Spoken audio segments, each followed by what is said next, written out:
காசியில் ஒரு கேதார்நாத். கேதாரேஸ்வரர் ஆலய சிறப்பு. கேதாரேஸ்வரர் 12 ஜோதிர்லிங்கங்களில் ஒன்றான கேதாரேஸ்வரர் இமயமலையில் உள்ள ஒரு சிவன் கோவிலாகும்.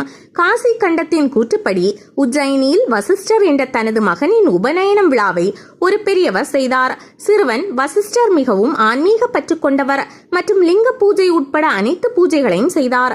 அவர் தனது குருவுடன் இமயமலையில் உள்ள கேதாரேஸ்வரர் கோயிலுக்கு தவறாமல் சென்று கேதாரேஸ்வரரை பூஜை செய்து வந்தார். ஒருமுறை கேதாரேஸ்வரர் செல்லும் வழியில் குரு துர்திருஷ்டவசமாக இறந்தார். அவர் நல்ல செயல்களை மட்டுமே செய்து வந்ததால் அவர் கைலாஸ் மலையில் தனக்கென ஒரு இடத்தை கண்டுபிடித்தார். அப்போது 12 வயதாகும் வசிஷ்டருக்கு கேதாரேஸ்வரரை தரிசனம் செய்ய செல்பவர்களுக்கு சகல புண்ணியங்களும் கிடைக்கும் என்ற ஞானம் கிடைத்தது. பிறகு காசிக்கு சென்று குடியேறினார்.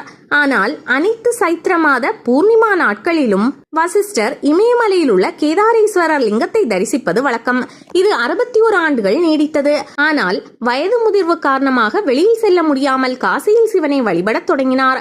சிவபெருமான் அவரை ஒரு விருப்பத்துடன் ஆசீர்வதித்தார் மற்றும் வசிஷ்டர் சிவபெருமான் தயவு செய்து காசியில் கேதாரேஸ்வரராக தோன்ற வேண்டும் என்று கேட்டுக்கொண்டார். சிவபெருமான் வசிஷ்டரின் நேர்மை மற்றும் பக்தியால் ஆனந்தமடைந்தார். அவர் காசியில் கேதாரேஸ்வரராக தோன்றி இமயமலையில் உள்ள கேதாரேஸ்வரில் பூஜை செய்வதை விட காசியில் கேதாரேஸ்வரில் பூஜை செய்வது 7 மடங்கு பெரிய புண்ணியத்தை அளிக்கும் என்று வசிஷ்டரிடம் கூறினார். காசி காண்டம் அத்தியாயம் 77. கௌரி குண்டம், ஹன்ஸ் தீர்த்தம் மற்றும் மானச சரோவர் தீர்த்தம் ஆகியவை கேதாரேஸ்வரரை குறிக்கும் வகையில் காசி கண்டத்தில் குறிப்பிடப்பட்டுள்ளன.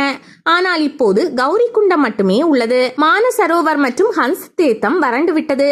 பக்தர்கள் சைத்திர மாதம் கிருஷ்ணபட்ச சதுர்த்தசியில் விரதம் அனுசரித்து கேதாரேஸ்வரரின் பூஜை செய்த பிறகு மறுநாள் பூர்ணிமா நாளில் தங்கள் விரதத்தை கைவிடுகிறார்கள்.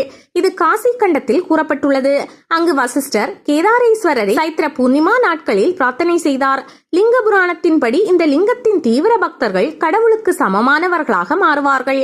கேதார் கோயிலில் பக்தர்கள் ருத்ரம் மோதுவது மிகவும் நன்மை தரும் என்று நம்பப்படுகிறது.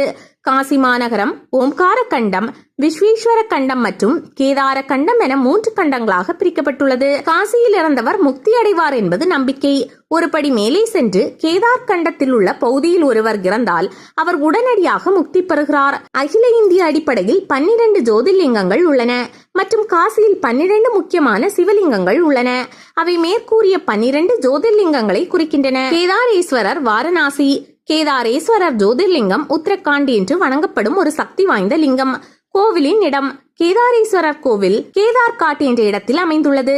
பக்தர்கள் சைக்கிள் ரிக்ஷா, கார் அல்லது ஆட்டோ ரிக்ஷாவில் சோனார்புரா என்ற இடத்திற்கு வந்து சந்துக்கள் வழியாக இங்கு வரலாம். மாற்றாக மக்கள் படகில் கேதார்காட் சென்று நேரடியாக கோயிலுக்குள் படிக்கட்டுகள் ஏறி செல்லலாம். பூஜைகளின் வகைகள். ஆலயம் காலை 4 மணி முதல் இரவு 11 மணி வரை வழிபாட்டிற்காக திறந்திருக்கும். அதிகாலை 4 மணிக்கு மங்கள ஆரத்தியும், காலை 10 மணிக்கு 2வது ஆரத்தியும், மாலை 5:30 மணிக்கு 3வது ஆரத்தியும் செய்யப்படுகிறது மற்றும் 10:30 மணிக்கு சயன் ஆரத்தி. முக்கியமான நாட்கள் ஏகாதசி, பிரதோஷம் மற்றும் பூர்ணிமா நாட்கள். ஆண்டுக்கு ஒரு முறை அன்னாபிஷேகம் நடைபெறும்.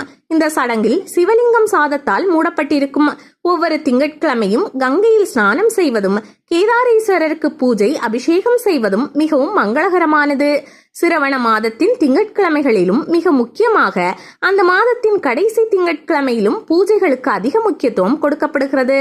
கேதார்காட்டில் செவ்வாய்க்கிழமை வரும் அமாவாசை அன்று சராப்த கர்மங்கள் செய்வது மிகவும் புனிதமானது என்று நம்பப்படுகிறது.